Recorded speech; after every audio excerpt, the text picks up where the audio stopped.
Hello all, welcome to my channel. आपण आज lesson number 13 profit and loss बघणार आहोत.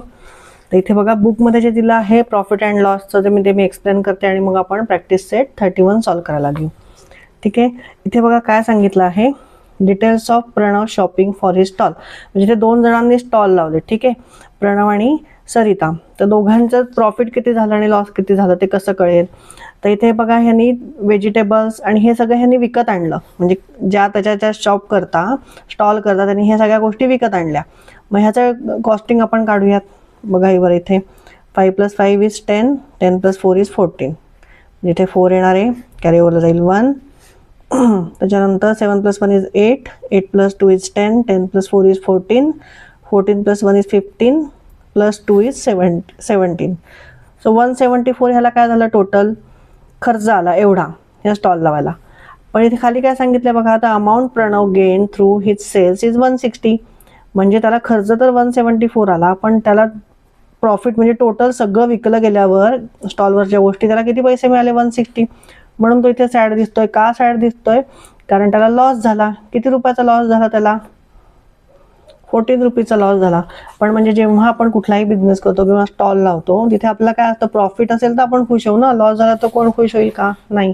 इथे बघा सरिताचं बघूयात आपण किती तिने कॉस्टिंग केलंय. इथे येणार आहे 0, 2 + 1 = 3, + 3 = 6, 6 + 5 = 11, 11 + 2 = 13 आणि 13 + 6 = 90. म्हणजे हिला खर्च बघा किती आला 190. आणि amount Sarita gain by selling, म्हणजे तिच्या स्टॉलवर तिने सगळ्या गोष्टी विकल्यावर तिला किती मिळाले 230. म्हणून ती हॅपी दिसते. का? कारण तिला 190 खर्च आला आणि तिला प्रॉफिट किती झालं इथे 40 रुपीजचं प्रॉफिट झालं, म्हणून ती इथे खुश आहे. ठीक आहे. म्हणजे जेव्हा प्रॉफिट होतं, म्हणजे कुठल्याही ह्याच्यामध्ये आपण जेव्हा कुठली गोष्ट विकत आणतो आणि ती कुठल्या किती किमतीला विकतोय त्याच्यावरनं आपल्याला प्रॉफिट आणि लॉस ठरतं. तर जी आपण जास्त किमतीला विकली तर प्रॉफिट होतं, कमी किमतीला विकली काही कारणामुळे तर त्याचा आपल्याला लॉस होतो. मग इथे बघा, आता इथे फर्स्ट प्रॅक्टिस सेट आपण सॉल्व्ह करायला घेऊयात 31. इथे हा टेबल दिलेला आहे, ह्याच्यात प्रॉफिट आणि लॉस विचारला आणि तो किती झाला आहे. तर हे आपण डिटेलमध्ये सोडवूया. ठीक आहे, हे असं नाही सोडवायचं, आपण हे डिटेलमध्ये सोडवूयात. चला मग फर्स्ट क्वेश्चन मध्ये काय दिलेलं आहे बघा, आपण लिहून घेऊयात आधी. कॉस्ट प्राइस दिलेली आहे.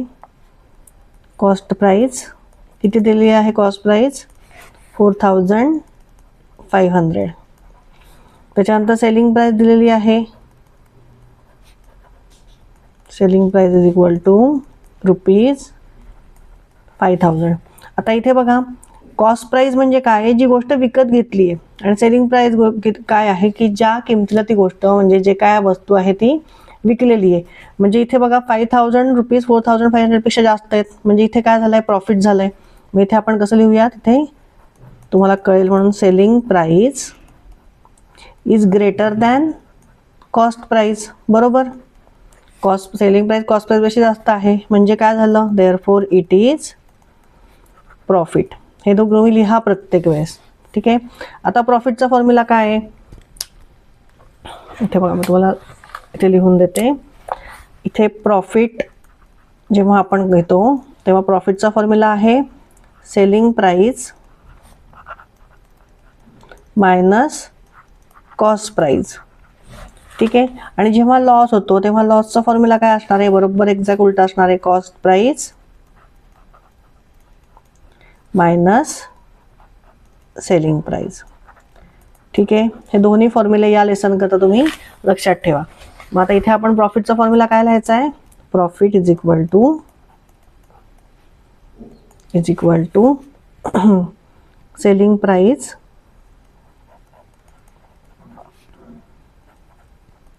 Selling price minus cost price. मग इथे सेलिंग प्राइस किती आहे 5000 मायनस कॉस्ट प्राइस किती आहे 4500. म्हणजे इथे किती मिळाले आपल्याला 500. सो प्रॉफिट कितीचं झालं आहे, प्रॉफिट झालं आहे ₹500. तर तुमच्या इथे टेबलमध्ये तुम्ही जर टेबल तयार केला असेल तर त्यात लिहून घ्या. चला सेकंड क्वेश्चन बघूयात आपण. सेकंड मध्ये कॉस्ट प्राइस दिलेली आहे 4100 आणि सेलिंग प्राइस दिलेली आहे 4000 90. म्हणजे आता इथे बघा सेलिंग प्राइस जास्त आहे का कॉस्ट प्राइस जास्त आहे? कॉस्ट प्राइस जास्त आहे, म्हणजे इथे काय झालंय? लॉस झालाय. इथे आपण लिहूयात selling price is less than cost price. ठीक आहे. मग देअरफॉर आपण इथे काय लिहिणार? It is a loss. मग लॉसचा फॉर्म्युला काय आहे? Loss is equal to cost price minus selling price. ठीक आहे. तुम्ही हे दोन्ही शॉर्ट फॉर्ममध्ये लिहू शकता. जर तुमच्या स्कूलमध्ये चालत असेल तर इथे CP लिहितो आपण, C.P. आणि इथे सेलिंग प्राइसचं S. आणि P. ठीक आहे. कॉस्ट प्राइस काय आहे आता इथे?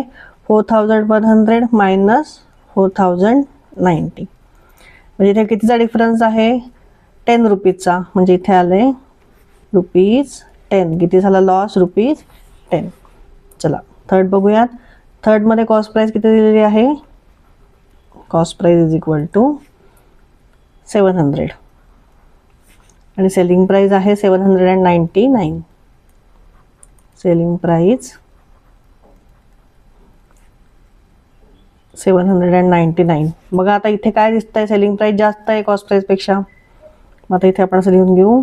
तर मी पण शॉर्ट फॉर्मच वापरते. Selling price is greater than cost price. म्हणजे देअरफॉर इट इज काय झाला? Profit. It is a profit. ठीक आहे. मग प्रॉफिटचा फॉर्म्युला काय आहे? Profit is equal to selling price minus cost price. So selling price is 799 minus 700. म्हणजे किती रुपीजचा प्रॉफिट झाला आहे? ₹99. चला फोर्थमध्ये बघा कॉस्ट प्राइस किती आहे?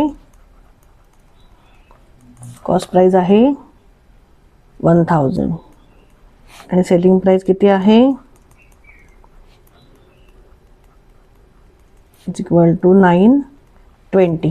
म्हणजे बघा सेलिंग प्राइस कमी आहे 1000 रुपीजपेक्षा, म्हणजे काय आहे? लॉस. मग इथे लिहून घेऊ आपण selling price is less than cost price. Therefore it is a loss.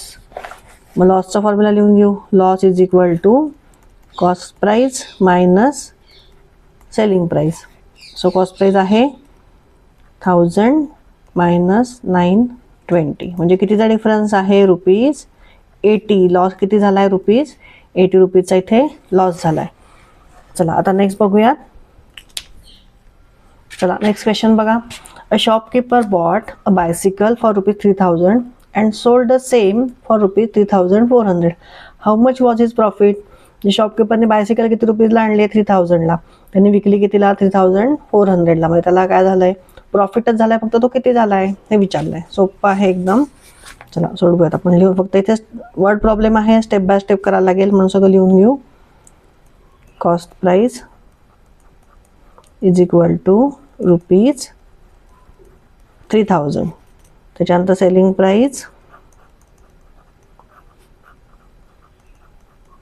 Is equal to ₹3400. ठीक आहे. म्हणजे सेलिंग प्राइस जास्त आहे. मग इथे आपण काय लिहिणार आहे? Selling price is greater than cost price. Therefore it is profit. जे ऑलरेडी इथे तुमच्या इथे मेन्शन केलेलं आहे क्वेश्चनमध्ये प्रॉफिट आहे. मग ते प्रॉफिट कितीचं झालं आहे? प्रॉफिटचा फॉर्म्युला घेऊ. Profit is equal to selling price minus cost price. So 3400 minus 3000 किती आलेलं आहे? ₹400 प्रॉफिट झालेलं आहे. ठीक आहे. सो इथे आन्सरमध्ये लिहून घेऊ खाली. देअरफॉर द शॉपकीपर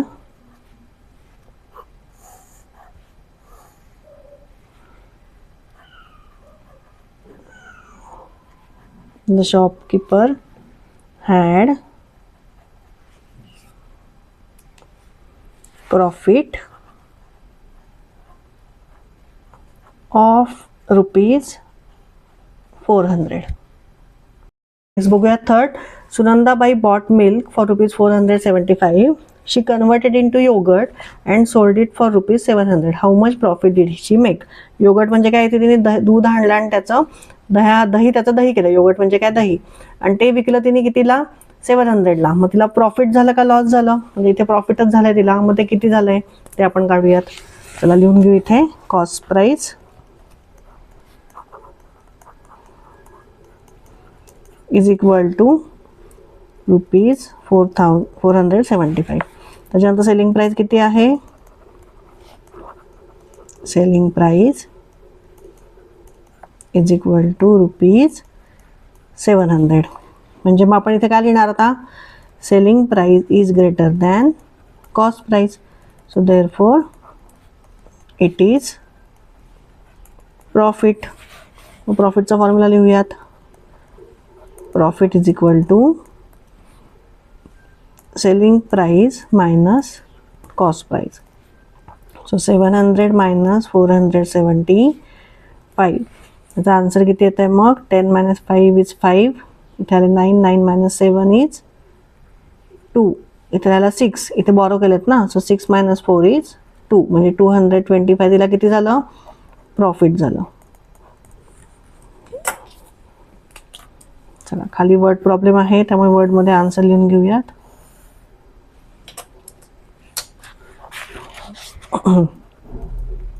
आन्सर येणार आहे Sunandabai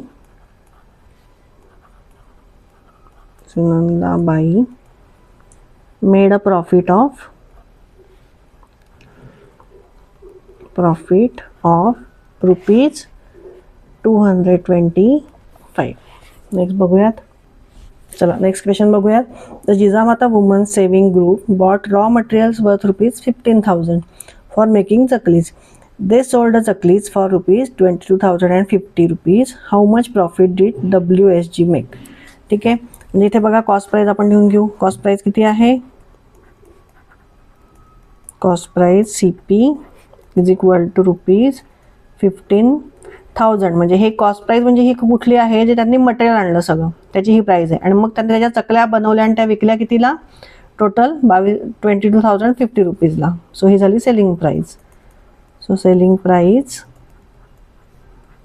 SP is equal to ₹22,050.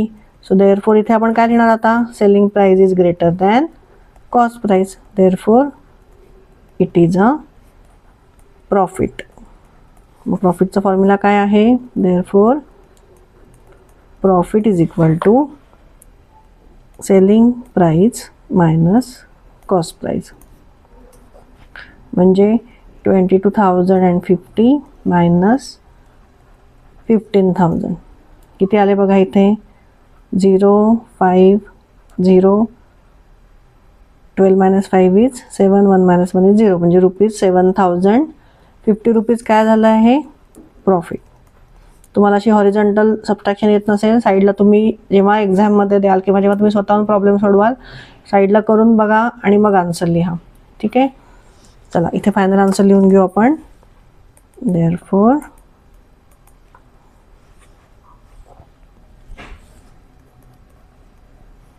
WSG made a profit of ₹7,050. चला नेक्स्ट प्रॉब्लेम बघा. Pramod bought 100 bunches of methi greens for ₹400. In a sudden downpour, 30 of the bunches on his handcart got spoiled. He sold rest at the rate of ₹5 each. Did he make a profit or loss? तुम्हाला question कळलाय का? प्रमोदनी मेथीच्या, आता किती आपण मेथीच्या जुड्या म्हणू मराठीमध्ये, ठीक आहे, किती रुपीजला आणल्या? ₹400. पण एकदम अचानक पावसामुळे काय झालं? 30 बंचेस त्याचे खराब झाले. 30 म्हणजे 30 ज्या जुड्या होत्या पालका मेथीच्या त्या खराब झाल्या. त्याच्यानंतर ही sold the rest at the rate of ₹5 इच. त्यांनी बाकीच्या कितीला विकल्या? मग प्रत्येक एक जुडी कितीला विकली त्यांनी? एक बंच कितीला विकला? ₹5ला. मग त्याला प्रॉफिट झाला का लॉस झाला ते आपल्याला काढायचं आहे. चला आता मग इथे लिहून घेऊ आपण. पहिले काय लिहिणार आहे आपण? Cost price. कॉस्ट प्राइस किती दिलेली आहे? ₹400. ठीक आहे. त्याच्यानंतर आपण लिहून घेऊ number of bunches of methi Green's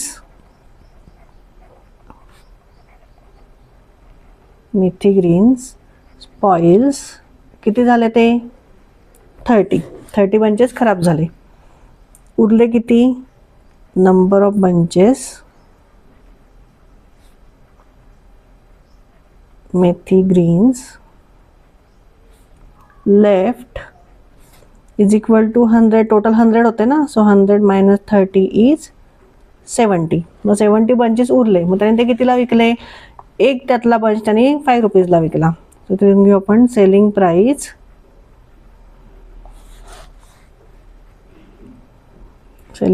of 1 bunch. एक बंच त्याने विकला आहे ₹5ला. मग 70 कितीला विकले ते काढूयात. Therefore total selling price is equal to 5 into 70. ₹5 into 70. So हे किती झाले, 5 0 जा 0, 5 7 जा 35. म्हणजे टोटल त्याने कितीला विकले, म्हणजे हे 350 रुपीजला. 350 काय आहे, सेलिंग प्राइस आहे. मग आता सेलिंग प्राइस 350 आहे, कॉस्ट प्राइस 400 आहे. म्हणजे मग काय झालं, सेलिंग प्राइस कमी आहे कॉस्ट प्राइसपेक्षा. मग इथे लिहून घेऊ आपण selling price is less than cost price, म्हणजे लॉस झाला त्याला. So therefore it is a loss. मग लॉसचा फॉर्म्युला आपण लिहून घेऊ. Loss is equal to cost price minus selling price. So cost price किती आहे 400, सेलिंग प्राइस आहे 350. सो लॉस कितीचा झाला, 50 रुपीजचा लॉस झाला. ठीक आहे. सो ते खाली आन्सरमध्ये आपण लिहून घेऊ आता. Therefore Pramod made a loss of ₹50. ठीक आहे, कळलं तुम्हाला. परत एकदा हवं तर मी समजून सांगते. इथे हा क्वेश्चन, 100 बंचेस त्यांनी मेथीचे घेतले 400 रुपीजला, त्यांनी विकत घेतले. त्याच्यानंतर त्यातले 30 बंचेस खराब झाले आणि जे उरलेत 70 त्यातलं त्यांनी प्रत्येक बंच त्यांनी 5 रुपीजला विकला. म्हणून आपण इथे पहिले काय केलं, 70 बंचेस उरले ते आपण काढलं. एक बंचची प्राइस लिहून घेतली 5 रुपीज. त्याच्यानंतर त्यांनी टोटल कितीला विकले, मग 70 बंचेस उरलेले त्यांनी 5 रुपीजला विकले. म्हणजे आपल्याला काय मिळाली, सेलिंग प्राइस मिळाली टोटल 70 बंचेसची. ठीक आहे. आणि मग आपल्याला कळलं की लॉस झाला आणि मग तो लॉस आपण काढला. ठीक आहे. चला नेक्स्ट सॉल्व करूयात. चला नेक्स्ट क्वेश्चन बघा. Sharad bought a quintal of onions for ₹2000. Later he sold them all at the rate of ₹18 per kg. Did he make a profit or incur a loss and how much. म्हणजे onions त्यांनी एक quintal आणले, bought a quintal. आता 1 quintal म्हणजे किती, 100 kg. हे तुम्हाला माहिती पाहिजे. सो इथे लिहून घ्या 1 quintal is equal to 100 kg. ठीक आहे. आणि मग त्यांनी पर केजी कितीला विकले, 18 रुपीजला. मग त्याची आपल्याला प्राइस काढायला लागेल आणि मग आपल्याला कळेल की त्याला लॉस झालाय का प्रॉफिट झालाय. इथे लिहून घेऊ. देअरफॉर कॉस्ट प्राइस किती आहे इथे, cost price is equal to 2000. त्याच्यानंतर रेट ऑफ ओनियन आहे ₹18 पर kg आहे हे. ठीक आहे. त्याच्याकडे 100 kg आहे, त्यातलं पर kg त्यांनी 18 रुपीजला विकले. So therefore total selling price लिहून घेऊ. टोटल सेलिंग प्राइस किती येणार आहे, 18नी 100ला मल्टिप्लाय करायला लागेल. Selling price is equal to ₹18 into 100. म्हणजे किती मिळाले ते आपल्याला, ₹1800. मग आता इथे हे काय झालं आहे, सेलिंग प्राइस मिळाली आपल्याला. ही कॉस्ट प्राइस आहे. म्हणजे बघा सेलिंग प्राइस कमी आहे कॉस्ट प्राइसपेक्षा, म्हणजे लॉस झाला आहे. मग इथे लिहून घेऊ आपण. Now selling price is less than cost price, therefore it is a loss. मग लॉस कितीचा झाला आहे, loss is equal to cost price minus selling price. So cost price किती आहे 2000 मायनस सेलिंग प्राइस 1800, म्हणजे 200चा त्याला लॉस झाला आहे. सो इथे लिहून घेऊ आन्सरमध्ये खाली.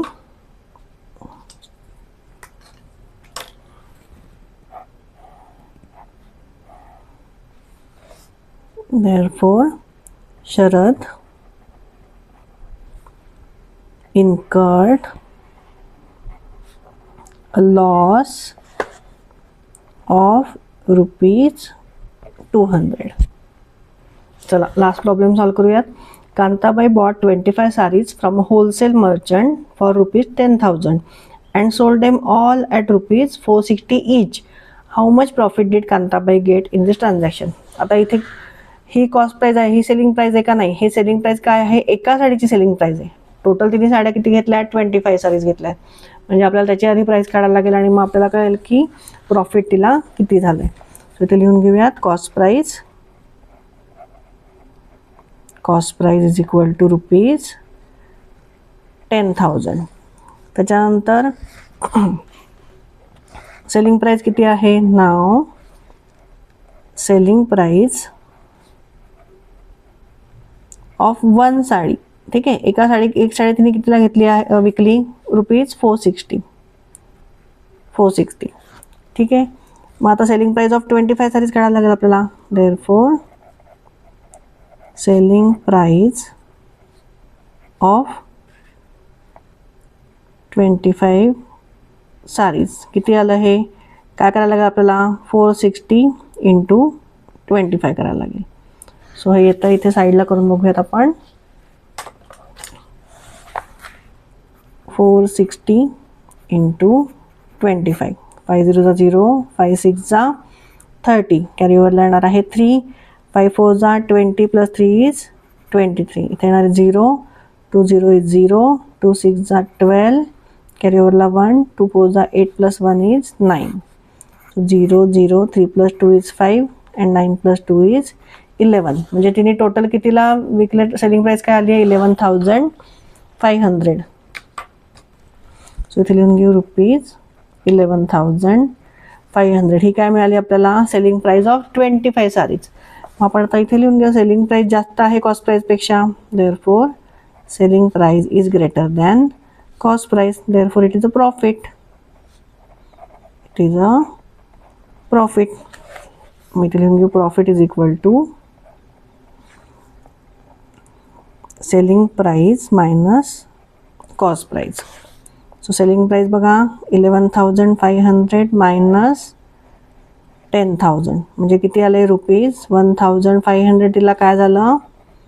प्रॉफिट झालं.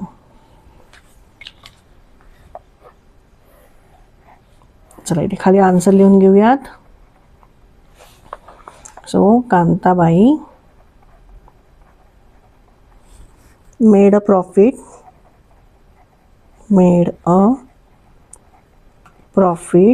of ₹1,500. ठीक आहे, इथे प्रॅक्टिस सेट 31 आपला संपलेला आहे. प्रॅक्टिस सेट 32चा व्हिडिओ घेऊन मी लवकरच येईल. तुम्हाला व्हिडिओ आवडला असेल तर नक्की लाईक आणि सबस्क्राईब करा. थँक्यू.